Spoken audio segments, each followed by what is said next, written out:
আসসালামু আলাইকুম ওরহমতুল্লাহ। এইচএসসি আলিম পরীক্ষার্থী 2025 পরীক্ষার সময় আসন্ন। ঠিক এই সময় এলোমেলো কোনো কিছু পড়া যাবে না, ঠিক ততটুকু পড়তে হবে যতটুকু দরকার। ওয়ার্ড অ্যান্ড ফ্রেজ গুরুত্বপূর্ণ একটা টপিক। তোমাদের সেকেন্ড পেপারের 2 নম্বর প্রশ্ন এটি। এটা খুবই সহজ এবং ফানি একটা কোয়েশ্চেন আইটেম, যেটাতে তুমি আশা করতেই পারো 5-এ 5 পাবে, এবং প্রতিটা শিক্ষার্থী স্বপ্ন দেখে এখানে 5-এ 5 পাবে। সো তুমি যদি ইংরেজিকে ভয় পাও আর মনে করো যে একটা জায়গা আমি ভালো করতে চাই, তাহলে বলবো এটা সেই আইটেম, এখানে তুমি শতভাগ কনসেন্ট্রেশন দাও। আমার এই অল্প সময়ের কয়েক মিনিটের ক্লাসটায় শতভাগ তুমি মনোযোগ দাও, ইনশাআল্লাহ আমি তোমাকে আশ্বস্ত করছি আসন্ন পরীক্ষায় তুমি যে বোর্ডের অধীনে হও না কেন, এই প্রশ্নটাতে অর্থাৎ ওয়ার্ড অ্যান্ড ফ্রেজের 2 নম্বর প্রশ্নে তুমি দারুণ আনসার করবে। আর আমি যেগুলো দেবো এবং সবশেষে এগুলোর আবার একটা পিডিএফও দেবো, যেটা প্রথম কমেন্টে থাকবে, সেখান থেকে নিয়ে নেবে। পরীক্ষার আগ মুহূর্ত পর্যন্ত শুধু এগুলোই বারবার পড়বে। তো ফার্স্টে ওয়ার্ড অ্যান্ড ফ্রেজের আমরা একটা স্যাম্পল কোয়েশ্চেন দেখব। ওকে, এই হলো স্যাম্পল কোয়েশ্চেন। স্যাম্পল কোয়েশ্চেন আমরা দেখতে পাচ্ছি প্রশ্নতে বলা হচ্ছে যে complete the sentence with the suitable phrases or words given in the box. অর্থাৎ বক্সের ভিতরে কিছু শব্দ থাকবে, সেই শব্দগুলো দিয়ে নিচে ফিল ইন দ্য গ্যাপগুলো পূরণ করতে হবে। লক্ষণীয়, এখানে গ্যাপ থাকবে 10টা, প্রতিটার জন্যই হাফ করে মার্কস, এই সব মিলে হচ্ছে 5 মার্ক। আর এখানে 2, 4, 6, 8, 10 10টাই ওয়ার্ড আছে, 10টি গ্যাপে বসাতে হবে। কোনো কোনো সময় 2-1টা এক্সট্রা দেওয়া থাকে, সেগুলোর মধ্যে থেকে 10টা বসাতে হয়। প্রসঙ্গত এখানে আরেকটি বিষয় তোমাদের জানিয়ে দিই, হাতে বা একেবারেই গদবাঁধা যে কয়েকটা ওয়ার্ড থেকে বলা হয়, কোনো কোনো সময় দেখা যায় সেই ওয়ার্ডগুলোর বাইরেও আরও বেশ কিছু লিঙ্কার্স, কনজাংশনস, এগুলো ব্যবহার করে কিন্তু ফিল ইন দ্য গ্যাপ করতে দেওয়া হয়। তার মানে কমপ্লিটিং সেন্টেন্স থেকে তুমি এখানে একটা ভালো সাপোর্ট পেতে পারো। আর আমি এখানে মৌলিক 10-12টার মতো দেখিয়ে দেব, যেগুলোই আসার পসিবিলিটি মোর দ্যান 99%। আর যদি 1-2% বিট্রে হয়, তাহলে ওই যে বাকিগুলো কমপ্লিটিং সেন্টেন্স থেকে কমপ্লিট হবে ইনশাআল্লাহ। সো এই হলো ব্যাপার। আর আনসার লেখার পদ্ধতি কি সেটা এখানে একটু বলে দিই, যে যেহেতু ফুল স্টপ দিয়ে আরেকটা সেন্টেন্স থাকবে, সেখানে যেটা হবে যে পরবর্তী যে সেন্টেন্সটা থাকবে আগেরটা লিখতে হবে না। অর্থাৎ এ নাম্বার লিখলাম আমরা, এ নাম্বার লেখার পর এইটা লিখলাম, লিখে সঠিক আনসার যেটা হবে তার নিচে আন্ডারলাইন। ঠিক আছে, বি নাম্বার লিখলাম, লিখে সঠিক আনসার যেটা হবে তার নিচে আন্ডারলাইন। ওকে, যখন 2টা সেন্টেন্স থাকবে, প্রথমটা লিখতে হবে না, যেটাতে গ্যাপ আছে সেইটা সঠিক আনসার লেখার পরে তার নিচে আন্ডারলাইন। ঠিক আছে, এভাবেই খাতায় লিখতে হবে এ থেকে যে পর্যন্ত। ওকে, সো এই হচ্ছে ওয়ার্ড অ্যান্ড ফ্রেজের গুরুত্বপূর্ণ রুলসগুলো। আমি একেবারে সাজেশন আকারে প্রথমত এগুলো তোমাদের দিয়ে দেব। এটা শেষ হলেই আমি তোমাদেরকে বিগত বছরের প্রশ্নগুলো কিভাবে সলভ করবে বা সেটা কতটা ইফেক্টিভ ওয়েতে তোমরা পরীক্ষায় কমন পেতে পারো তার সম্ভাবনা তোমরা এখন থেকে ফিল করবে, সেই ওয়েটা আমি তোমাদের দেখিয়ে দেবো ইনশাআল্লাহ। তো ফার্স্টেই আসবে হচ্ছে selected rules. Selected rules, rule number হলো 1। 1 নাম্বার যেটি বলা হচ্ছে যে ওয়াজ বর্ন কোথায় বসবে। মূলত এটা ওয়াজ বর্ন সেখানে বসবে যেখানে স্থানের নাম, নির্দিষ্ট সাল বা নির্দিষ্ট সময় থাকবে। এই 3টা কথা তোমরা খুব সুন্দরভাবে মনে রাখবে। ওয়াজ বর্নের পর জন্মগ্রহণের হয় স্থানের নাম থাকবে, নির্দিষ্ট কোনো সালের কথা উল্লেখ থাকবে, না নির্দিষ্ট সময়ের কথা উল্লেখ থাকবে। যেমন এই এক্সাম্পলটা দেখো তোমরা, sir Walter Scott was both a poet and novelist. He ... in 1771. তুমি যদি ইংরেজি কিচ্ছু না বোঝো, শুধুমাত্র এইটা মনে রাখো যে সাল, অতএব কোনো কথা নেই, যেহেতু সাল তার আগে বসবে ওয়াজ বর্ন। সো তুমি এখানে অবশ্যই পরীক্ষায় কি বসাবে, ওয়াজ বর্ন। তাহলে পরীক্ষায় তুমি নিশ্চিত থাকো, আমি হলপ করে বলতে পারি যে এই ওয়ার্ড অ্যান্ড ফ্রেজে তো অবশ্যই ফিলিং ইন দ্য গ্যাপ থাকবে এমন, যেখানে অবশ্যই ওয়াজ বর্ন বসাতে হবে। তো যেখানে তুমি স্থানের নাম, নির্দিষ্ট সাল বা সময় পাবে, একটু দেখবে খুঁজে, অবশ্যই কোথাও না কোথাও পাবে, এবং সেখানে তুমি শতভাগ নিশ্চিত হয়ে বসাবে ওয়াজ বর্ন। দ্যাট মিনস একটা কমন পড়ে গেল।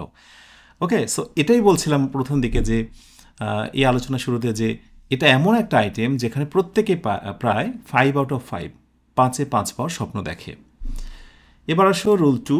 রুল 2 এর শর্টকাটটা হচ্ছে এরকম, মানে কি বসবে সেটা আগে বলি ফার্স্টে। মূলত লেট অ্যালোন কোথায় বসবে? আচ্ছা, একটা কাজ করি, যেটা বসবে, যেটা মূল আলোচ্য বিষয়, সেটাকে আমরা এই কালার করে দেব। হ্যাঁ, আচ্ছা। সো লেট অ্যালোন কোথায় বসবে? শর্টকাটে বলা হলো যে তুলনামূলক বড় বিষয়বস্তু অথবা তুলনামূলক ছোট বিষয়বস্তু। ঠিক এই পাশে বলা হচ্ছে বড় বিষয়বস্তু যদি হয় এই পাশে হবে ছোট বিষয়বস্তু, আর এই পাশে যদি ছোট বিষয়বস্তু হয় তাহলে লেট অ্যালোনে পরে হবে বড় বিষয়বস্তু। দ্যাট মিনস আনপ্যারালাল, অসম কোনো কিছুর মাঝখানে বসে লেট অ্যালন। তো লেট অ্যালনের বাংলা অর্থ হচ্ছে তো বলাই বাহুল্য, তো দূরের কথা। এরকম বলি না যে সে সাইকেল কিনতেই পারে না, তো মোটর সাইকেল দূরের কথা।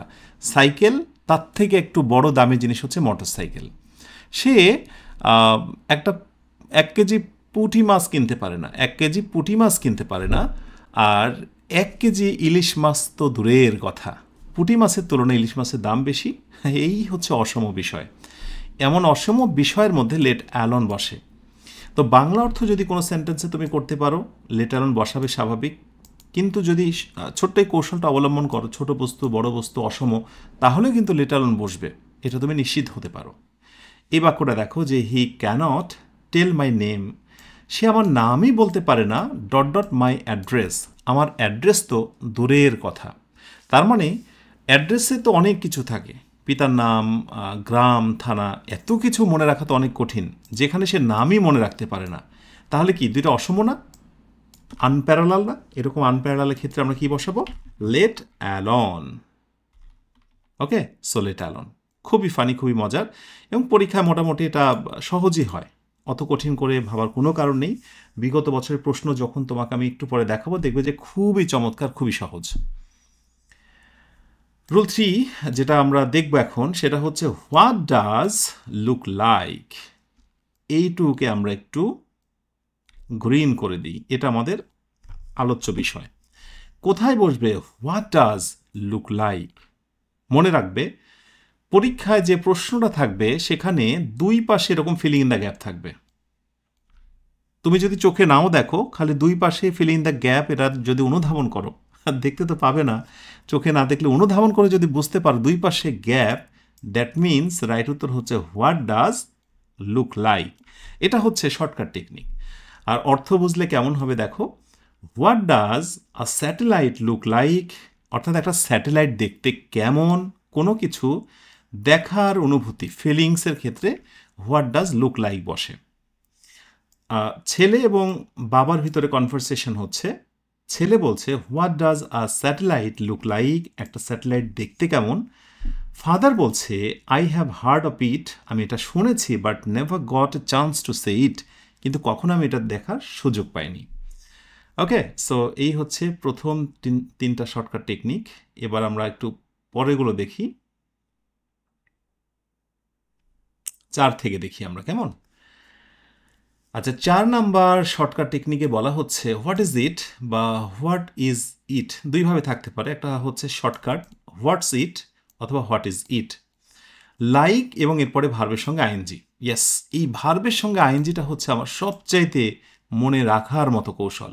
আমি যেখানে এরকম ভার্বের সঙ্গে আইএনজি দেখব এবং সবার শেষে প্রশ্নবোধক চিহ্ন দেখব, কোনো কথা নেই, আমি শুরুতেই বসিয়ে দেব what is it like. Okay, so আমাদের আলোচ্য বিষয় হচ্ছে এইটা। সো আমরা এটাকে করব গ্রিন কালার, এটাকে করব আমরা গ্রিন কালার। তাহলে রাইট উত্তর হচ্ছে what is it like swimming in the river. অর্থাৎ বলা হচ্ছে যে নদীতে সাঁতার কাটলে কেমন হয়, মানে সারা জীবন তো পুকুরে কাটলাম সাঁতার, এবার নদীতে সাঁতার কাটতে চাই, কেমন হয়। এই অদ্ভুত কোনো কিছু করার অনুভূতির জন্য বসে what is it like. Regular না, যে রেগুলার যেটা করি সেটা থেকে বের হয়ে এসে ভিন্ন কিছু। যেমন প্রতিদিন তো আমরা পোলাও খাই, আজকে পান্তা খেলে কেমন হয়, অথবা প্রতিদিন তো আমরা পান্তা খাই, আজকে পোলাও খেলে কেমন হয়। তার মানে অ্যাজ ইউজুয়াল ঘটনা থেকে বের হয়ে এসে একটু অদ্ভুত বা ভিন্ন ধরনের ঘটনার ক্ষেত্রে বসে হোয়াট ইজ ইট লাইক। আর হোয়াট ইজ ইট লাইকের পর কোনো কথা নেই, ভার্বের সঙ্গে কি হবে? আইএনজি হবে। মনে থাকবে? আশা করি মনে থাকবে। ওকে, অ্যান্ড সবার শেষে প্রশ্নবোধক চিহ্ন, এটা মনে রেখো। এবার নাম্বার 5 দেখো, shortcut what is it like. What is it like, অর্থাৎ বলা হচ্ছে যে নদীতে সাঁতার কাটলে কেমন হয়, মানে সারা জীবন তো পুকুরে কাটলাম সাঁতার, এবার নদীতে সাঁতার কাটতে চাই, কেমন হয়। এই অদ্ভুত কোনো কিছু করার অনুভূতির জন্য বসে what is it like. Regular না, যে রেগুলার যেটা করি সেটা থেকে বের হয়ে এসে ভিন্ন কিছু। যেমন প্রতিদিন তো আমরা এই কৌশলটা তোমার আরও 2 জায়গায় তোমরা দেখতে পাবে। একটা হচ্ছে রাইট ফর্ম অফ ভার্ব এবং আরেকটি হলো কমপ্লিটিং সেন্টেন্স, এবং আরেকটি জায়গাতে পেতে পারো, সেটি হচ্ছে কানেক্টর কোনো কোনো জায়গাতে। এই অ্যাজ ইফ, প্রশ্ন হয় যে অ্যাজ ইফটা কোথায় বসবে। আমরা যদি শর্টকাট পদ্ধতি অবলম্বন করি তাহলে যদি কোনো বাক্যতে আমরা প্রথমে দেখতে পাই প্রেজেন্ট ইনডিফিনিট, ওকে, এবং পরবর্তীতে পাস্ট ইনডিফিনিট, ওকে, সো মাঝখানে হয়ে যাবে অ্যাজ ইফ।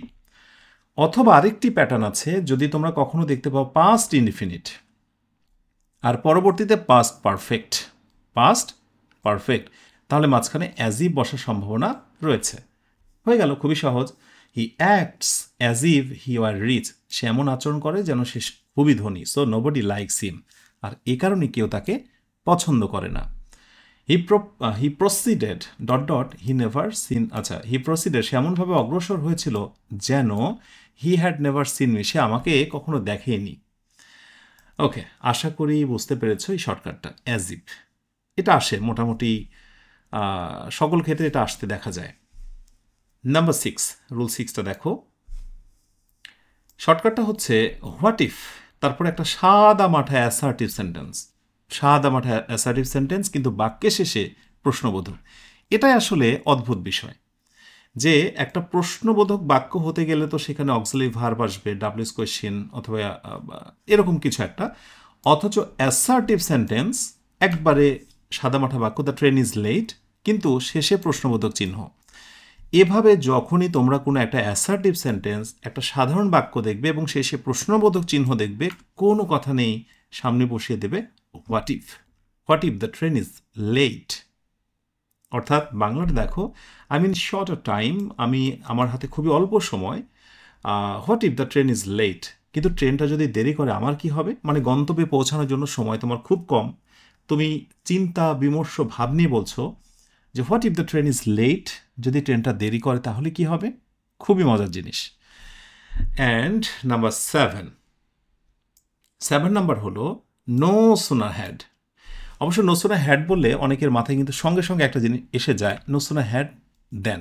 তোমরাও মনে রেখো যারা জানতে না, যে নো সুনার হ্যাডের সঙ্গে দেন এই কনজাংশনে দারুণ সম্পর্ক, no sooner had dot dot দেন।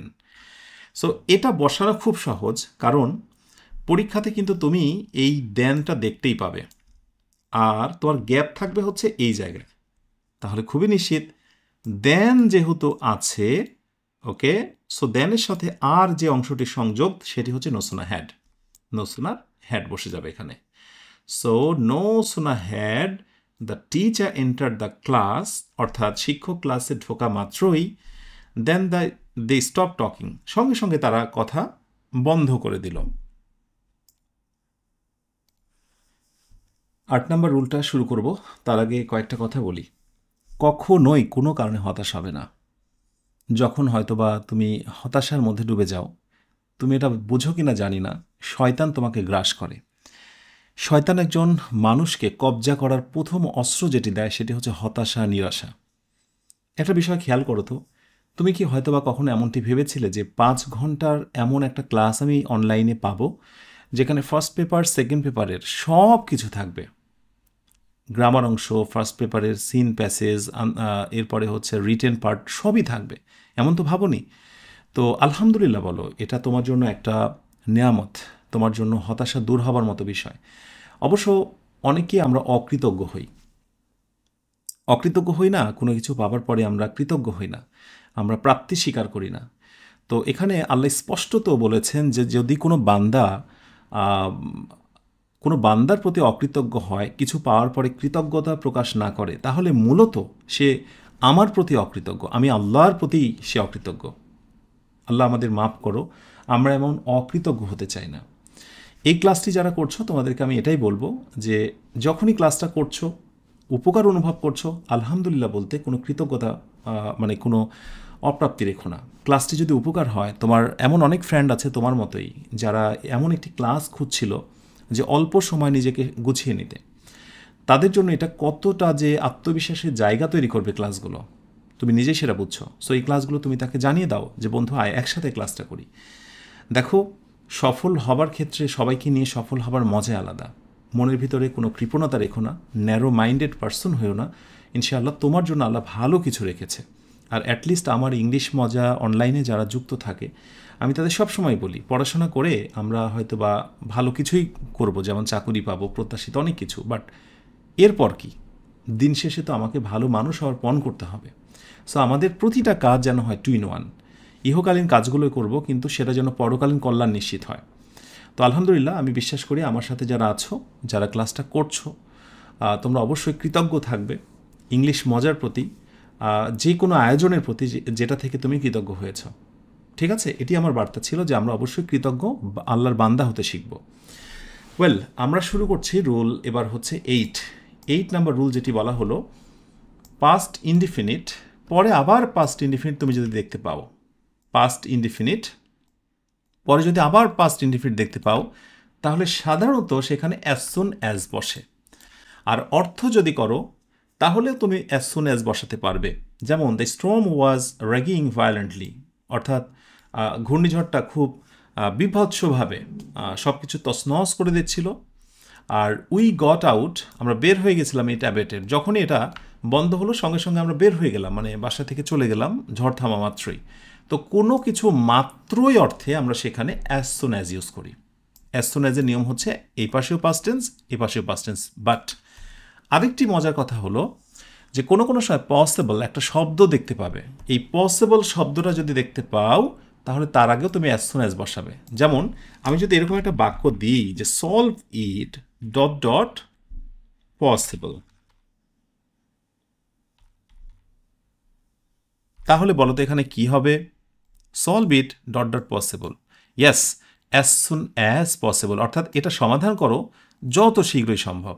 ঠিক আছে, এই শর্টকাট টেকনিকগুলোই তোমাকে অল্প সময়ে প্রস্তুতি নিতে সাহায্য করবে ইনশাআল্লাহ। আচ্ছা, এবার আসি রুল 9-এ। রুল 9 হচ্ছে হ্যাভ টু, ভার্বের বেস ফর্ম। তো আমি 9-এর সাথে মূলত দেখো আমি 9, 10 এবং 11 এই তিনটা নিয়ে এক বিশাল কনফিউশন তৈরি হয় শিক্ষার্থীদের ভেতরে। কারণ দেখো সবগুলোর পর হ্যাভ টু এর পরেও ভার্বের বেস ফর্ম, হ্যাড বেটারের পরেও ভার্বের বেস ফর্ম, আবার উড রাদারের পরেও ভার্বের বেস ফর্ম। তাহলে কি জিনিসটা একই রকম না? খুবই কনফিউশন। এবং এটাও বলে দিই, হ্যাভ টুকেও মডাল ভার্ব বলা হয়, হ্যাড বেটারও মডাল ভার্ব, উড রাদারও মডাল ভার্ব। তো আসলে কোন ক্ষেত্রে কোনটা হবে এটা নিয়ে আমার একটা চমৎকার ভিডিও আছে, আমি সেই ক্লাস লিঙ্কটা আমি তোমাদের ডেসক্রিপশনে দিয়ে রাখবো, যাতে তোমাদের ভিতরে ছোটোখাটো দ্বন্দ্ব আসলে সেটা দূর করে নিতে পারো। সো আজকের এই আয়োজন থেকে হয়তো বা 9, 10, 11 যখন বুঝাবো একটু দ্বন্দ্ব তৈরি হবে, বাট দ্বন্দ্বটার একেবারে পূর্ণতা মানে ক্লিয়ার হয়ে যাবে দ্বন্দ্বটা আমার ক্যাপশনে দেওয়া যে ক্লাস লিঙ্ক আছে সেখান থেকে একটু দেখে নিও সময় করে, কেমন? তো হ্যাভ টু বেসিক্যালি বলা হচ্ছে এখানে অতি আবশ্যক বোঝায়। যেমন টাইম ইজ ভেরি ভ্যালুয়েবল, সময় খুবই গুরুত্বপূর্ণ। We dot dot utilise time properly, অর্থাৎ আমাদের সময়কে যথার্থভাবে ব্যবহার করতে হবে। সো কী দাঁড়ালো বলো তো? এখানে আমরা মোটামুটি বাধ্যবাধকতা অর্থে বলছি যে হ্যাভ টু। এখন অনেকে বলতে পারে যে স্যার আমি এখানে হ্যাভ টু বসাবো না, আমি হ্যাড বেটার বসাবো, কোনো কাজ না করার পরিণাম। অনেকেই এরকম ভাবতে পারো, কিন্তু না, ছোটোখাটো পার্থক্য আছে। ওই ক্লাসটা থেকে একটু দেখে নিও। রুল 10-এ বলা হলো যে হ্যাড বেটার বসবে ভার্বে বেস ফর্ম, যে কোনো একটি কাজ না করলে তার পরিণাম কি এমন একটা ইঙ্গিত থাকবে। যেমন টুডেজ রেনিং ডে, আজ হচ্ছে বৃষ্টি মুখর একটি দিন। You dot dot not to go office today. Had better, এখানে আমরা হ্যাড বেটার ডাবল টি ইয়ার হবে, অর্থাৎ you had better not to go office today. আজকে অফিসে না যাওয়াই ভালো। হ্যাঁ, বৃষ্টি হচ্ছে, অফিসে না যাওয়াই ভালো। যদি যাই তাহলে বৃষ্টিতে ভিজলে আমার জ্বর হতে পারে, এমন একটা পরিণামের ইঙ্গিত থাকবে। এই জায়গাটা অনেকে বুঝতে পারে না। অনেকে বলে স্যার আমি পরিণাম ধরলাম না, আমি পরিণাম ধরলাম না, তাহলে আমি হ্যাভ টু বসাবো। কিন্তু না, এটা হলো কি যে পরীক্ষায় যেটা আসবে সেখানে স্পষ্টত একটা পরিণামের কথা উল্লেখ থাকে, যে তুমি যদি যথাসময় না যাও তুমি চাকরি থেকে ছাঁটাই হবে। এই যে ছাঁটাই হবে একটা অশনি সংকেত মোটামুটি সেখানে উল্লেখ থাকে। 11 নম্বর হলো যে সাবজেক্টে পরে উড রাদার। উড রাদার মানে হচ্ছে বেসিক্যালি বলা হয় যে বরং ভালো, কোনো একটা জিনিসের চেয়ে ভালো। তো এখানে একটা মজার কথা আমি তোমাদের বলি, উড রাদারের সঙ্গে কিন্তু আরেকটা জিনিসের সম্পর্ক, সেটি হচ্ছে দেন। তো কোথাও যদি তুমি দেন দেখতে পাও, তুমি নিশ্চিত করে সেখানে উড রাদারই বসাবে, অন্য কিছু বসাবে না। That's fine. কিন্তু যদি অর্থের দিক দিয়ে বিবেচনা করো, তাহলে দেন না থাকলেও সেখানে উড রাদার হতে পারে অনেক সময়। এখানে যেমন দেন আছে, তুমি নিশ্চিত এবং শতভাগ নিশ্চিত যেখানে উড রাদারই হবে। কিন্তু এরকম অনেক বাক্য পাবে যেগুলো আমরা বিগত বছরের প্রশ্ন থেকে দেখাবো তোমাদের, যে উড রাদার হয়েছে কিন্তু সেখানে দেন নাই, সেখানে মূলত বরং ভালো এমন অর্থে ব্যবহৃত হয়। ঠিক আছে? সো আশা করি এই সব শেষে এসে তোমার ভিতরে অলরেডি দ্বন্দ্ব শুরু হয়ে গেছে, যে আচ্ছা এই তিনটা নিয়েই তো যত দ্বন্দ্ব।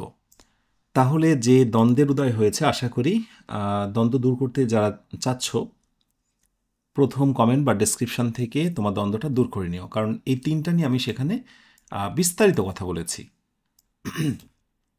ঠিক আছে? আচ্ছা, সব শেষ স্লাইড, শর্টকাট হচ্ছে এই দুইটা। প্রথমটা হলো যে যেটা দেয়ার, কোথায় বসবে দেয়ার, আর একটি হলো যে কোথায় বসবে ইট। এটা নিয়ে কিন্তু কনফিউশন রয়ে যায়।